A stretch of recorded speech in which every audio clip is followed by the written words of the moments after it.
Bismillahirrahmanirrahim. Assalamualaikum warahmatullahi wabarakatuh. Ya, perkenalkan, kami dari kelompok 8 yang beranggotakan 3 orang. Saya sendiri, Rugawati, Makfira Ilyas, dan Melisa. Di sini, pada kesempatan kali ini, kami akan mempresentasikan perkembangan penyakit tidak menular, faktor risiko, dan pencegahan di Desa Andepali, Kecamatan Sampara, Kabupaten Konawe. Langsung saja, perkembangan PTM.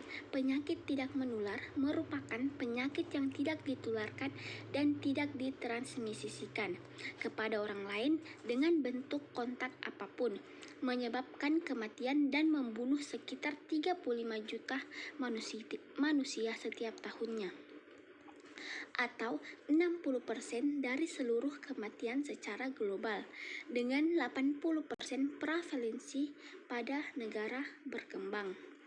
PTM khususnya penyakit kardiovaskuler, kanker, penyakit pernapasan kronis, dan diabetes merupakan ancaman utama bagi kesehatan dan perkembangan manusia saat ini. Salah satu daerah yang ada di Indonesia adalah Desa Andepali, Kecamatan Sampara, Kabupaten Konawe, yang menunjukkan bahwa prevalensi penyakit tidak menular seperti hipertensi, DM, asam urat selalu masuk dalam 10 jenis penyakit terbanyak setiap tahunnya.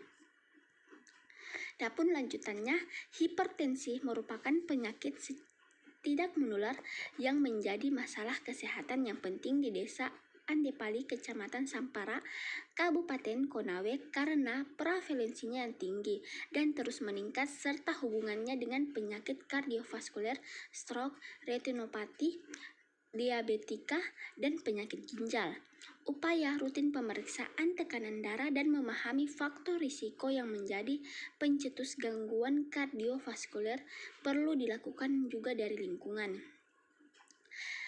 Perlunya kegiatan yang menggerakkan dan memotivasi masyarakat di Desa Andepali untuk hidup sehat dan mengubah gaya hidup, yaitu dengan gerakan masyarakat sehat atau Germas, melalui pelayanan pos, pembinaan terpadu atau posbindu. Program Germas harus terus digalakkan untuk meningkatkan kesadaran masyarakat untuk menjalankan pola hidup sehat. Upaya pencegahan jauh lebih baik dibandingkan pengobatan ketika sudah terjangkit penyakit tidak menular. Semakin meningkatnya PTM, maka perlu adanya edukasi dan pendampingan kepada masyarakat untuk melakukan deteksi dini atau screening terhadap PTM, terutama pada kelompok berisiko. Selanjutnya akan dilanjutkan oleh rekan saya, yaitu Saudari Makfira Ilyas. Perkenalkan, saya Makfira Ilyas. Saya akan melanjutkan presentasi materi dari rekan kelompok saya.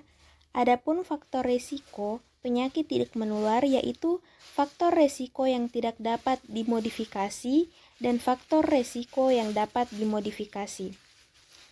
Adapun faktor risiko yang tidak dapat dimodifikasi atau tidak dapat diubah adalah yang pertama faktor usia, yang kedua jenis kelamin, dan yang ketiga faktor genetika. Dan faktor risiko yang dapat dimodifikasi atau yang dapat diubah adalah yang pertama obesitas, stres, kebiasaan makan tinggi kolesterol dan natrium, merokok, dan tipe kepribadian. Selanjutnya akan dilanjutkan oleh rekan kelompok saya.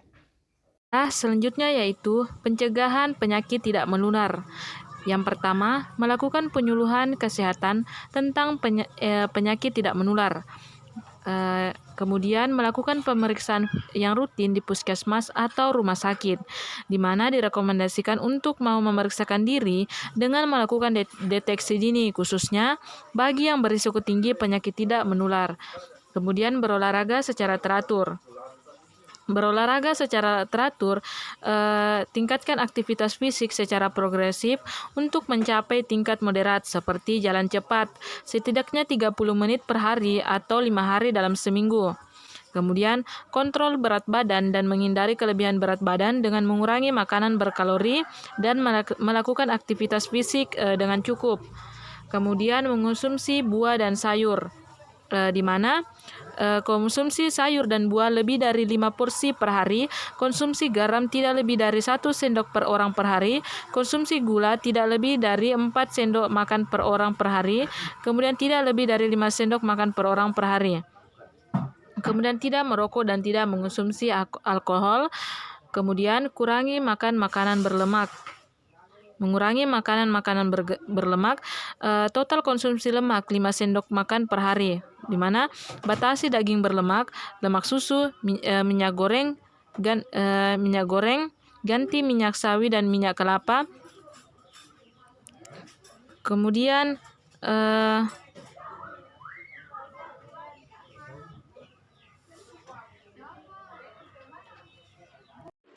Sekian presentasi dari kelompok kami.